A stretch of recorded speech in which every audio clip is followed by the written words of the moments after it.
Modern physics के चौथी कक्षा में आपका स्वागत है। इस कक्षा में हम आप लोग को प्रकाश की कण का प्रकृति, अल्बर्ट आइंस्टीन का प्रकाश विद्युत समीकरण, अल्बर्ट आइंस्टीन के प्रकाश विद्युत प्रभाव का व्याख्या, ये जो ऑब्जेक्टिव है इस पर हम आप लोग को इसके बारे में बताएंगे। सबसे पहले हम लोग जाने प्रकाश की कण का प्रकृति। तो प्रकाश के तरंग सिद्धांत आप लोग जान चुके हैं और प्रकाश के तरंग सिद्धांत के द्वारा भी बहुत तरह की घटनाओं का व्याख्या हो चुका है, जैसे प्रकाश का परावर्तन, अपवर्तन, विवर्तन या फिर ये जो इंटरफेरेंस या है पोलराइजेशन वगैरह जो घटनाएं हैं, उन सारी घटनाओं का तरंग सिद्धांत के द्वारा ही हम लोग व्याख्या किए हैं और इसीलिए तरंग सिद्धांत को गलत नहीं कहा जा सकता है। लेकिन प्रकाश विद्युत प्रभाव की व्याख्या करने में प्रकाश का जो तरंग सिद्धांत है वह असफल साबित हुआ है, क्योंकि अगर हम तरंग सिद्धांत को अपनाते हैं तो वैसी स्थिति में प्रकाश किरणों के आवृत्ति को कम करने के बाद उसके गतिज ऊर्जा, जो इलेक्ट्रॉन का, जो फोटो इलेक्ट्रॉन का जो गतिज ऊर्जा है उसमें कमी नहीं आना चाहिए था। और जो आवृत्ति मतलब प्रकाश की जो तीव्रता है, हम जैसा कि देखे थे कि प्रकाश की जो तीव्रता है उस पर फोटो इलेक्ट्रॉन्स के जो उत्सर्जन का दर है वह निर्भर करता है। तो ऐसी बात नहीं है, आवृत्ति बढ़ाने के बाद भी फोटो इलेक्ट्रॉन्स के दर जो है वह बढ़ना चाहिए था, जबकि वास्तविक रूप में प्रायोगिक तौर पर ऐसा नहीं होता है। और इसीलिए प्रकाश विद्युत प्रभाव के सही व्याख्या के लिए अल्बर्ट आइंस्टीन को क्वांटम थ्योरी का हेल्प लेना पड़ा। सबसे पहले हम लोग जाने कि क्वांटम थ्योरी है क्या। जो क्वांटम सिद्धांत है वह किसके द्वारा दिया गया, तो आप लोग जानते हैं क्वांटम सिद्धांत मैक्स प्लैंक के द्वारा दिया गया। और मैक्स प्लैंक क्वांटम जो सिद्धांत है वह ब्लैक बॉडी के रेडिएशन को मापने के लिए, उसकी व्याख्या के लिए, ब्लैक बॉडी के जो रेडिएशन है उसकी व्याख्या प्रस्तुत करने के लिए उन्होंने क्वांटम सिद्धांत का जन्म दिया। क्वांटम सिद्धांत क्या है, तो ध्यान रखिएगा, कोई भी पिंड में ऊर्जा का अवशोषण या उत्सर्जन कंटिन्यू सतत रूप से नहीं होता है, बल्कि छोटा छोटा पैकेज के रूप में एनर्जी का, ऊर्जा का छोटा छोटा पैकेज के रूप में होता है। और ऊर्जा के इस पैकेज को हम क्वेंटा या फोटोन कहेंगे। इसका ऊर्जा क्या होता है, तो मैक्स प्लैंक बताए कि यह जो मतलब प्रकाश किरणों के का जो न्यूनतम ऊर्जा है, जो पैकेज है, जो बंडल है, वह उसके आवृत्ति के समानुपाती होता है। यानी ई समानुपात हो जाएगा उसके आवृत्ति न्यू के।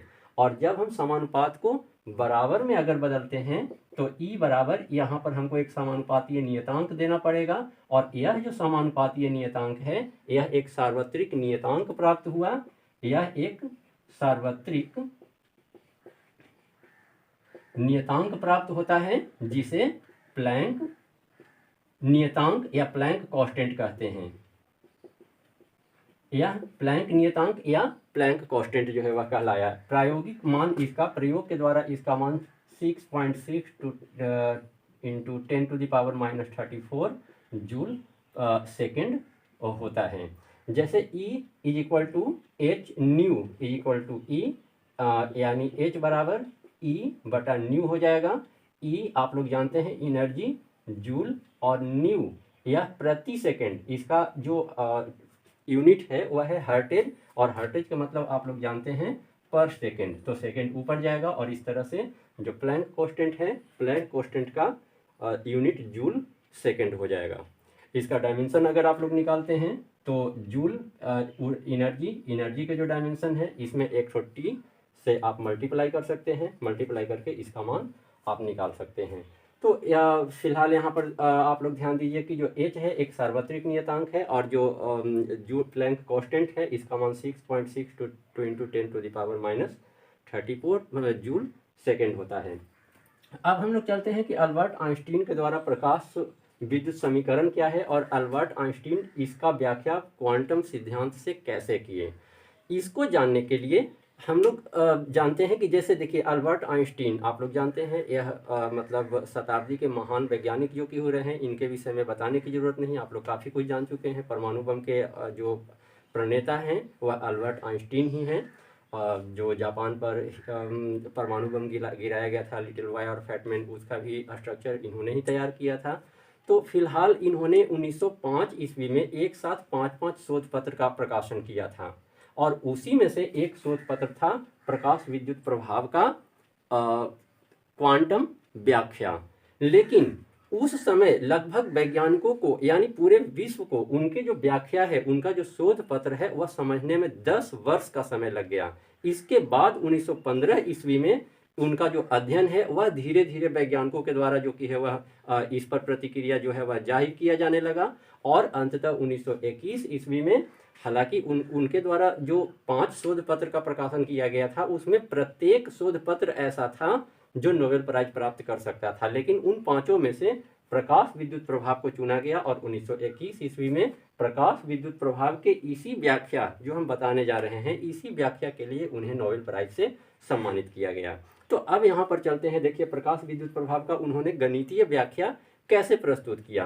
तो उनका कहना था, प्रकाश विद्युत प्रभाव में उन्होंने बताया कि प्रकाश का जो क्वांटम स्वरूप है, प्रकाश का जो क्वांटम स्वरूप है, यानी प्रकाश किरणों के पास h न्यू ऊर्जा होता है, और जो मेटल प्लेट है, मेटल प्लेट के अंदर हम मान लेते हैं कि यह एक इलेक्ट्रॉन है, मेटल प्लेट के अंदर हम मान लेते हैं यहाँ पर एक इलेक्ट्रॉन है, और जब h new electron, h new energy का जब इलेक्ट्रॉन, h न्यू एनर्जी का जब लाइट है, जब प्रकाश है, इस इलेक्ट्रॉन पर पड़ता है, यह जो फोटोन है वह जैसे ही इलेक्ट्रॉन से टकराता है तो इलेक्ट्रॉन h न्यू ऊर्जा को एब्जॉर्ब कर लेती है, अवशोषित कर लेती है, और अवशोषित करके इसका ऊर्जा बढ़ता है। आप लोग को पिछली कक्षा में बता चुके हैं कि इलेक्ट्रॉन ऊर्जा को अवशोषित कर बाहरी कक्षा में कूदता है। अब h न्यू ऊर्जा जैसे ही इसको प्राप्त होता है, यह क्या करता है, इलेक्ट्रॉन यहाँ से बाहर निकलना शुरू होता है उस ऊर्जा को खर्च करके, और इस तरह से इलेक्ट्रॉन को यहाँ से ठीक धातु के सतह तक पहुँचने में फाई शून्य ऊर्जा खर्च होता है, ऊर्जा का यह उपयोग करता है। और इस ऊर्जा की मात्रा को हम लोग क्या कहे थे, आप लोग को आपको याद होगा, इसको कार्य फलन कहा जाता है। यह वर्क फंक्शन होगा, यह कार्य फलन कहा जाता है। वर्क फंक्शन होगा ऊर्जा की वह मात्रा जिसका उपयोग इलेक्ट्रॉन ठीक सतह तक आने में करता है। और इसके अलावा ध्यान रखिएगा, h न्यू ऊर्जा का अवशोषण किया, अगर मान लेते हैं कि h न्यू ऊर्जा इसके बराबर है, अगर इसमें यानी जो फोटोन है, फोटोन में इतना ही ऊर्जा रहे, फोटोन में इतना ही ऊर्जा रहे कि इलेक्ट्रॉन उसको अवशोषित कर ठीक सतह तक पहुंच जाए, तो वैसी स्थिति में h nu naught is equal to phi शून्य होगा, और तब nu naught is equal to phi शून्य बटा h होगा। और इसको क्या कहा जाएगा, तो इसको देहली आवृत्ति कहा जाएगा। यही जो आवृत्ति है प्रकाश के, इस आवृत्ति को देहली आवृत्ति कहा जाएगा, या इसको थ्रेशोल्ड आवृत्ति कहा जाता है। देहली आवृत्ति या इसको थ्रेशोल्ड आवृत्ति कहा जाता है, यानी प्रकाश की वह आवृत्ति, प्रकाश की वह न्यूनतम आवृत्ति जिसको अवशोषित कर कोई इलेक्ट्रॉन ठीक धातु के सतह तक पहुंचता है, उस आवृत्ति को थ्रेशोल्ड आवृत्ति या देहली आवृत्ति कहा जाता है। अगर मान लेते हैं कि इसका जो आवृत्ति है वह थ्रेशोल्ड आवृत्ति से अधिक है, अगर प्रकाश किरण की आवृत्ति थ्रेशोल्ड आवृत्ति से अधिक है, तो वैसी स्थिति में h न्यू जो कुल ऊर्जा का मान है वह कार्य फलन से ज्यादा होगा, और जब कार्य फलन से इसका ऊर्जा का मान ज्यादा होगा तो इलेक्ट्रॉन को सतह तक पहुंचने के बाद भी इलेक्ट्रॉन में कुछ ऊर्जा बचा हुआ रह जाएगा, और यही बचा हुआ जो ऊर्जा है वह इलेक्ट्रॉन को आवश्यक गतिज ऊर्जा प्रदान करेगा, जिसके कारण इलेक्ट्रॉन यहाँ से उस गतिज ऊर्जा को धारण कर बाहर निकलेगा, यानी इसको 1/2 mv मैक्सिमम स्क्वायर, यानी m 1/2, जहाँ m इलेक्ट्रॉन का द्रव्यमान है और v इसका महत्तम वेग है, यानी 1/2 mv मैक्सिमम स्क्वायर, इस वेग से यह गति करेगा। इस तरह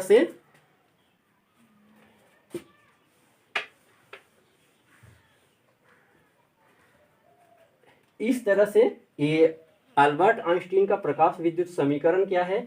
अब आप बताएं कि अगर एक इलेक्ट्रॉन के द्वारा h न्यू ऊर्जा का अवशोषण किया जाता है, एक इलेक्ट्रॉन के द्वारा h न्यू ऊर्जा का अवशोषण किया जाता है, तो सबसे पहले तो यह इसका उपयोग फाई शून्य में करेगा, यानी इसका उपयोग करके यह सतह तक पहुंचेगा, और यहाँ से इसका गतिज ऊर्जा अगर इलेक्ट्रॉन का मैक्सिमम वेग v हो तब 1/2 m v मैक्सिमम स्क्वायर, यही इनका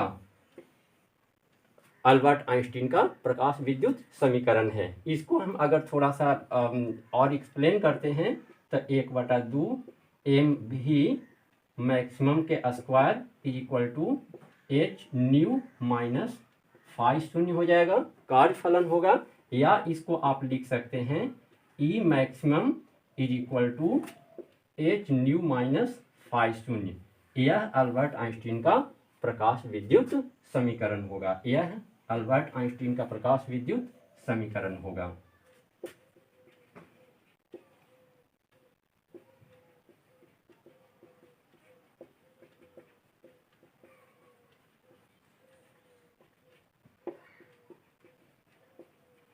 यह अल्बर्ट आइंस्टीन का प्रकाश विद्युत समीकरण होगा। इसमें हम अभी आप लोग को बतला चुके कि अगर इसका मान जैसे ही धीरे धीरे अगर आवृत्ति कम होता जाएगा तो इसका जो एनर्जी है कुल ऊर्जा भी कम होता जाएगा, और कम अगर कुल ऊर्जा कम होगा तो कार्य फलन तो नियत है, अलग अलग मेटल में कार्य फलन नियत है, लेकिन यहाँ से जो इसका गतिज ऊर्जा है इसका मान धीरे धीरे जब h न्यू का मान घटेगा तो यह जो महत्तम गतिज ऊर्जा है उसका मान कम होगा, और कम होते होते एक समय ऐसा आएगा जब महत्तम गतिज ऊर्जा E बराबर शून्य हो जाएगा, और जब इसका गतिज ऊर्जा शून्य हो जाएगा तो वैसी स्थिति में h न्यू इसके कार्य फलन के बराबर होगा, और इस आवृत्ति को थ्रेशोल्ड या देहली आवृत्ति कहते हैं।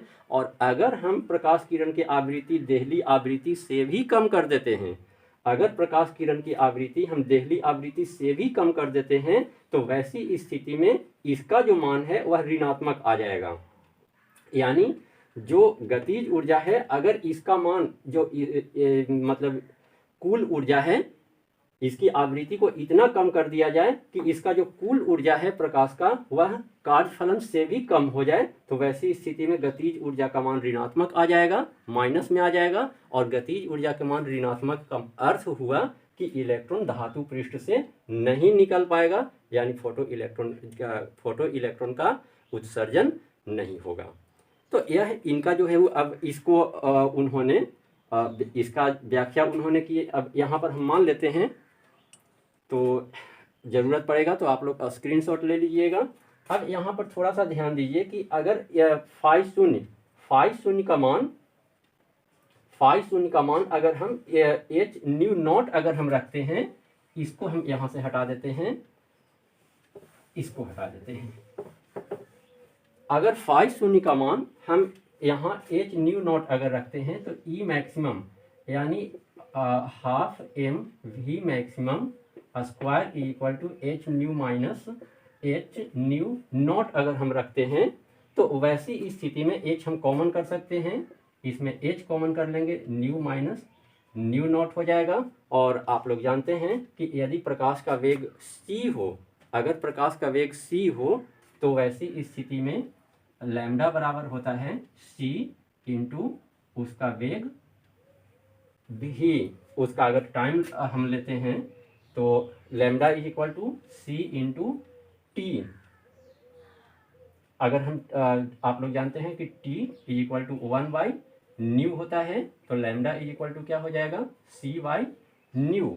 अगर यहाँ पर हम चेंज कर देते हैं तो न्यू इज इक्वल टू c/लैम्डा, न्यू इज इक्वल टू c/लैम्डा हो जाएगा। तो न्यू का मान यहाँ पर रख दीजिए, यानी h into c by lambda हो जाएगा, और minus c by lambda naught हो जाएगा। आप जानते हैं प्रकाश का जो वेग है वह नियत होता है। अब यहाँ पर हम कॉमन कर लेते हैं, वो यानी half m v maximum square is equal to h c 1/लैम्डा माइनस 1/लैम्डा नॉट। यहाँ पर आपको याद रखना है कि जो लैम्डा नॉट है वह क्या है, लैम्डा नॉट को हम देहली तरंग दैर्ध्य कहेंगे, इसको देहली तरंग दैर्ध्य कहा जाएगा, देहली तरंग दैर्ध्य कहा जाएगा, या इसको थ्रेशोल्ड तरंग दैर्ध्य कहा जाएगा। तो यह अल्बर्ट आइंस्टीन का तरंग दैर्ध्य को लेकर दिया गया प्रकाश विद्युत प्रभाव का समीकरण था। इन सभी व्याख्या के आधार पर, इस व्याख्या के आधार पर अल्बर्ट आइंस्टीन ने अपना एक नियम प्रस्तुत किया, जिसमें सबसे पहला नियम जो पी लेनार्ड के द्वारा दिया गया था, वही कुछ नियमों को उन्होंने जो है वह मतलब उसका रिपीट किए। जैसे इनका भी कहना था कि जो प्रकाश विद्युत प्रभाव है उसमें जो फोटो इलेक्ट्रॉन के उत्सर्जन के दर है वह प्रकाश की तीव्रता के समानुपाती होता है।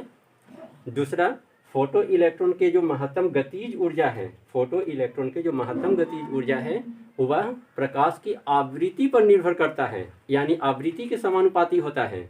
तीसरा ध्यान रखिएगा, इनका कहना था कि जो धातु पृष्ठ से जो मतलब जब उच्च आवृत्ति के प्रकाश तरंगों को आपतित किया जाता है तो इलेक्ट्रॉन के द्वारा HNU को अवशोषित करने और इसको यहाँ से सतह से बाहर निकलने में कोई टाइम गैप नहीं होता है, इसके बीच में कोई टाइम लैग नहीं होता है, कोई समय अंतराल नहीं होता है, बल्कि तुरंत अवशोषित किया और लगभग 1/1000 सेकेंड के अंदर यह इलेक्ट्रॉन जो है वह बाहर मुक्त हो जाता है, इसके बीच में कोई टाइम लैग नहीं होता है।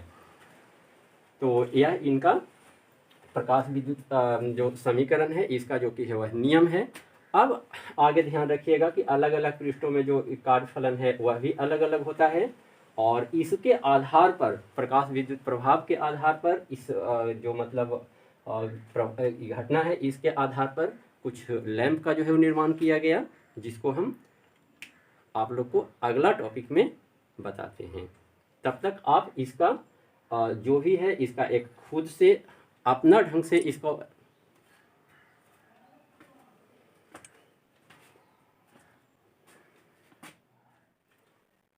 तो हम उम्मीद करते हैं कि मॉडर्न फिजिक्स का यह जो टॉपिक है, यह जो चैप्टर है आप लोग को समझ में आ चुका होगा, और आप जो भी बताया गया है उस सारे टॉपिक पर खुद से नोट भी बनाना शुरू कर दिए होंगे।